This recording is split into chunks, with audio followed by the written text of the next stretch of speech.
Alright everybody, how are y'all doing? So I'm back here with a little bit of in-depth review of the Ripper 2 after I paddled it this past weekend. Managed to get it on the lower Ocoee or middle Ocoee section, and then also on the green on Sunday, so I got a good feel for it. And just to kind of give you an overview of kind of how I outfitted it here. The Ripper 2 is obviously on your right here. So I think I did about 2 or 3, I think I did 3 hip shims on each side. And then I played around with the seat. It doesn't need the folded seat like the other. Like I have the folded seat in the Scorch and the Scorch Medium and the Scorch X. It doesn't need that. I put in 3 seat shims just flat in this, and it seemed to work pretty well. I didn't mess with these up and down. I just put the hookers in. I pretty much have that in any piranha boat, unless it's a small. I don't need them in a small, but any medium or large, obviously I would need the hookers. Left a seat in the middle, and I'll talk about that in a minute, and it also adjusted the back band. I'm not going to go over a review of the boat. It's the same piranha outfitting. Wade did a thorough review on the actual boat. You know, same type of grab handles, everything like that. The back band, obviously, still that same old piranha back band that feels like cardboard. I just wish they would replace that. It's my only gripe about piranha outfitting, really. Anyway, so side by side here, the Ripper 1.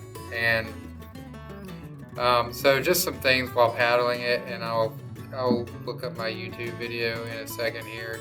But just kind of off the bat, it's definitely got more bow rocker. As you can see, the one is flatter right here, and it's more like just linear bow rocker, and it comes up to kind of a, I guess you would say, rounded nose. But this one is a lot more sharper bow rocker and more forgiving. It has these wave deflectors right here, which deflects the wave, which Ripper 1 does not. The stern is obviously way different, as you can see the 2 pictures.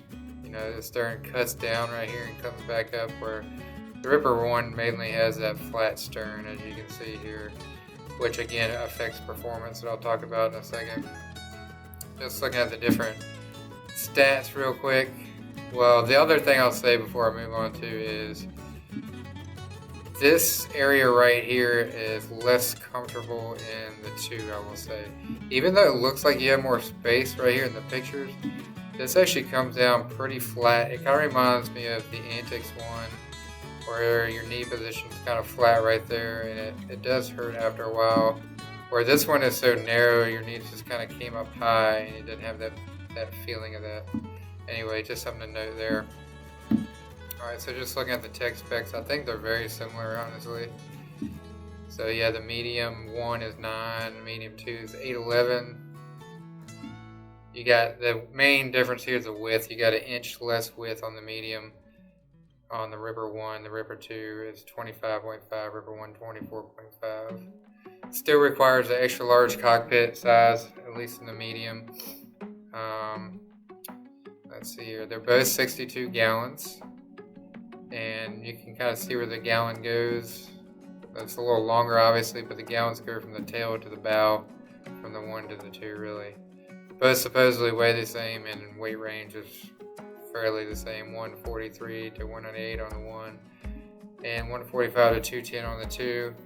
Both of these now just come in the 2 colors, Fire Ant and Smoking Gecko, and Red Rock if you can find it. Very rare though.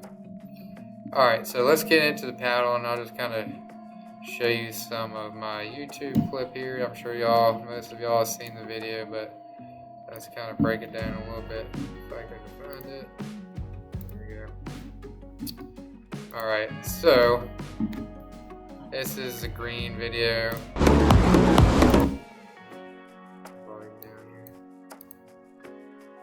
Like you see, the one pro I'll give it is it comes off rocks a lot easier. It definitely has a more forgiving hole on it, where the Ripper 1 is fairly flat and it doesn't like rocks whatsoever. The Ripper 2 doesn't really mind rocks. I didn't feel like it was very grabby on rocks.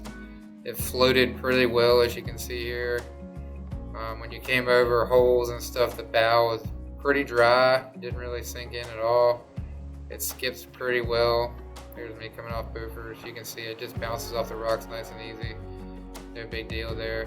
It's got a lot of good secondary stability. And I'll kind of go over here to when I'm doing the slides here. I actually had a terrible line on the slides, and I braced hard. You can't tell by the video, but I braced hard on right there on the right, and then I kind of messed up this line a little bit, went too far left, and then I braced almost a full brace roll right there, and the secondary stability didn't let me roll over. Kind of the same on all these slides. It did really well on the slides. It's got a nice hole for that. Like I said, it's different than the Ripper one. It's more forgiving. It's got some softer, definitely softer edges on it than the Ripper one. Now, the thing I had trouble with is the tail, and it's pretty squirrely. Once you get going, it's not bad, but I will say when I was up here, I can find it. When I was kind of waiting up here at the top, go left, like in this area up here, I deleted a lot of this video, but I had to turn around like twice because my tail kept catching the water here and getting kind of squirrely. So I noticed that on that Koei too, and even going through big holes and stuff, it catches this lip right here. Let's see if I can find it. It catches this little seam dip right here, and it wants to go into the water pretty easily. Now that makes it easy to stern squirt, but also makes it squirrelier downriver. Now once it gets going, this rocker on the tail kind of keeps that from happening. But when you're kind of stopped or at a slow speed, I've noticed that the water definitely grabs here. That would make me very nervous to take it on like a huge Class 5 run with a lot of big holes and things like that. Now, while the bow can skip out of things and you can use that stern to pivot and boof, you got to be very careful if you went over flat that stern would load up and send you sky high. So, just something to note there. The other thing is this plastic back here is very thin, and there was already a couple deep gouges that I got in here on the sides just from hitting rocks and things. I don't know where the thick plastic ends and the thin plastic starts. There's like a little line right about there. I'm hoping that they made it thick to like an inch inside. If not, I could see a lot of these tails breaking pretty easily. It's just so thin back there. You know, I understand why they didn't put a drain plug. There's really no way. Maybe in a large they could fit one, but definitely not in the medium. Now, I'll have to say, I wish this was made to where you can move the seat easily forward and back, because even me at 145 pounds, this tail is too engaging. It just shouldn't be that easy as far as downriver to get thrown up in the air and to get squirrely. The Ripper 1 small, I even have less of a problem with that than this Ripper 2 medium. So I want to try moving the seat forward, but obviously it's going to make it harder to stern squirt. So I don't know, it's kind of defeating the purpose of the boat in some instance, and also the seat is a pain in the neck to move. But yeah. So the pros really of the two are, again, it deflects rocks pretty easy. It has more bow rock, obviously. It goes over holes really nicely. You can tell in the videos where it just kind of glides. I'll show you a little clip of when I come through. It's rapid transit. Let's see here. Yeah, you can tell at the end here in rapid transit how it just kind of skips through very nicely. Nice little slide there. But yeah, it's easy. It's definitely easier to boof because it likes coming off rocks a lot better. It's definitely way more forgiving. It has softer edges. Still carves nicely though with those softer edges. I would say it surfs better than the first one. Definitely easy to stern squirt, but it's also a different stern squirt. It's not as rewarding. Like when you get the first one up, it's like you go sky high. You feel like you've done something. The number 2, it's so easy. It almost feels too easy. And it's more of like that pirouette spin you get out of the stern squirt rather than like the one where you get it up and it kind of stays up and it's easy to balance. The 2 one that likes to go off to one side or the other. So while it's easier to stern squirt and you can do more of those spin moves, you know, where you start the stern squirt and kind of spin up onto a rock, it's not as satisfying in a lot of instances, really. So the main cons really are the tail grabs. at even my weight. So I could see somebody 160, 180 really having a hard time with his tail going down some bigger whitewater. So I'm curious to see. I think a lot of people, if they like this boat, are going to end up upsizing.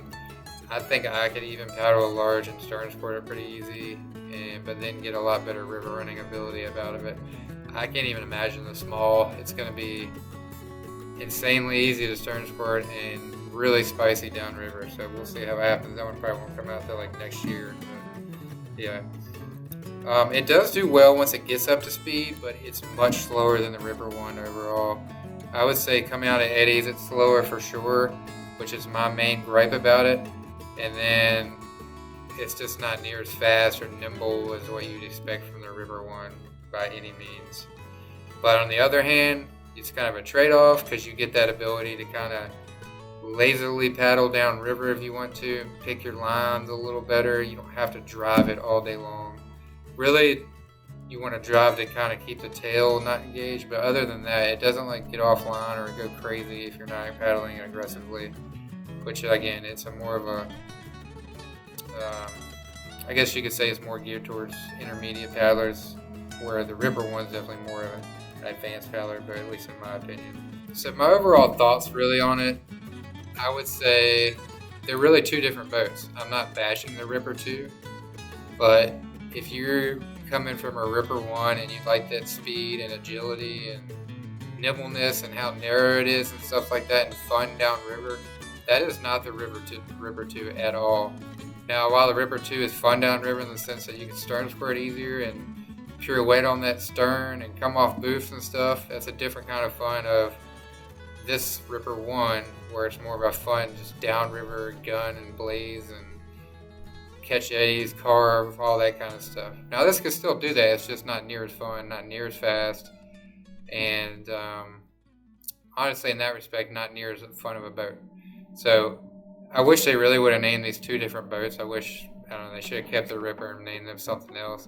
To me, the Ripper 2 is more of like an all-arounder boat, like a Rewind. Like, you could run pretty stout stuff in it. I wasn't taking on, for me personally, I wasn't taking on Class 5 plus, like North Fork or something like that. Where I would probably be more comfortable taking a Ripper medium, regular Ripper down, something like that, than a Ripper 2 medium. But it's more around that all-around style. Like, it's stern squirt, you can go down a river, you can have fun down in it all day. It's kind of that quiver killer. Where the Ripper 1 was really, if I had that boat, it's not the easiest to stern squirt, but it's fun down river. It's still a decent half slice. Not great on creeks, just due to the bow right here being so kind of pointy and not having a lot of rocker.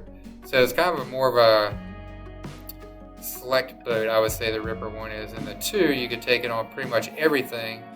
And while it's not an excellent boat on anything, it's going to be great on everything, kind of like the Rewind. I really think this is going to be a competition to the Rewind. So definitely not going to be a gnar runner like the Goat, Steeds, that kind of thing. And it's not like a full-on play boat like the Antics. It's really in between the Antics and Rewind, where this would be on, Ripper 1 would be on left field as far as river running. Antics 2 would be on right field as far as play boating. Rewind's kind of snap dab in between, and I would put the Ripper 2 between the Rewind and the Antics. I think it's definitely more playful than the Rewind, both surfing and stern squirting.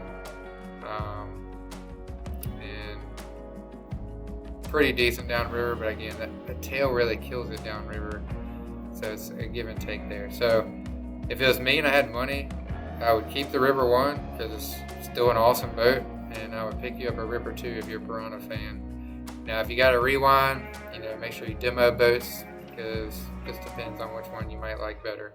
I think really that would come down to company preference. But the Ripper 2 is definitely a great boat. It's not a bad boat, but I have a feeling some people are going to think it's an upgrade from the Ripper 1, which some features are, but in the other sense, it's not really an upgrade. It's so much a different boat. I just kind of want to get that point across. And again, it's not a Ripper 2 like bash. I had a great time with the Ripper 2. I thought it was an awesome boat. And honestly, I think I'm going to go back and buy a Ripper 1 small and keep my Ripper 2 medium, just because they're so different downriver. I have a lot of fun in the small Ripper, just blazing the stuff and doing that kind of thing. And then the Ripper 2 is just fun, stirring, squirting. Kind of gives you that spicy feel downriver, which is fun. But it's also very forgiving on the green. I really had no issue. So anyway, there it is. If you have any questions, let me know. Check out Wade's video where he compares the Ripper 2 to basically half the fleet out there. I'll probably compare it to what I have, which eventually would be the goat. I don't know if he did a Puffy Steve's comparison or not, maybe that. But yeah, check out his videos. And yeah, if you have any questions about it, let me know. Again, demo everything. This is just my opinion, so you could totally disagree with me, and that's fine. That's just my opinion of getting some information out there, a few times paddling it. Yeah, still a great boat. Should you buy one? You know, if you don't have a boat, if you don't have either of these, which one should you buy? And you're an intermediate padder, I would go with the Ripper 2, because it's still kind of got this similar features of the Ripper 1, but more forgiving. Plus, you can learn the stern squirt a little easier. If you have the Ripper 1 and really love it and the speed and everything, I would keep the Ripper 1 and buy a Ripper 2, that kind of thing. So anyway, hope this helps. Again, ask me if you have any questions, and appreciate you watching my videos, and see y'all later.